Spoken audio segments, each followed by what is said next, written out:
जय हिंद दोस्तों, अगर आप हमारे चैनल पर नए हैं तो चैनल को सब्सक्राइब करें और बेल आइकन जरूर दबाएं। पहले तो ये वीडियो अगर देखो। आप पढ़ाई करते हुए कोई च्युइंगम खाते हो और एग्जाम के टाइम पे उसी सेम फ्लेवर की च्युइंगम दोबारा से खाते हो तो आपका दिमाग उस टेस्ट को उस इन्फॉर्मेशन से जोड़ देखो, हमारी 5 ज्ञानेंद्रियां होती हैं: देखना, सुनना, टेस्ट करना, स्मेल करना और टच करना। अब इन ज्ञानेंद्रियों की मदद से हम समझेंगे कि बहुत इंपॉर्टेंट इवेंट हम कैसे याद रख सकते हैं।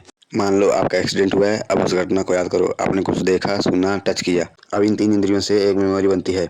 ऐसे ही दूसरा एग्जाम्पल, मान लो आप कुछ बहुत अच्छा खा रहे हैं। आपने देखा, टेस्ट किया, स्मेल किया। अब इन 3 इंद्रियों को मिलाकर एक दूसरा मेमोरी बनता है। अब एग्जाम में भी हम इन्हीं 5 इंद्रियों का इस्तेमाल करते हैं, लेकिन उस समय मान लो हम जब कुछ पढ़ रहे हैं जो बहुत इंपॉर्टेंट है, और अगर आप उसी टाइम पे कुछ खा रहे हैं जो टेस्टी है, और जो पढ़ रहे हैं वो कॉम्प्लिकेटेड है, इंपॉर्टेंट है, तो ये दोनों लिंक हो जाते हैं। और अगर आप उसी चीज को एग्जाम हॉल में खाते हो तो उसके खाने से आपने जो पढ़ा है वो याद आ सकता है।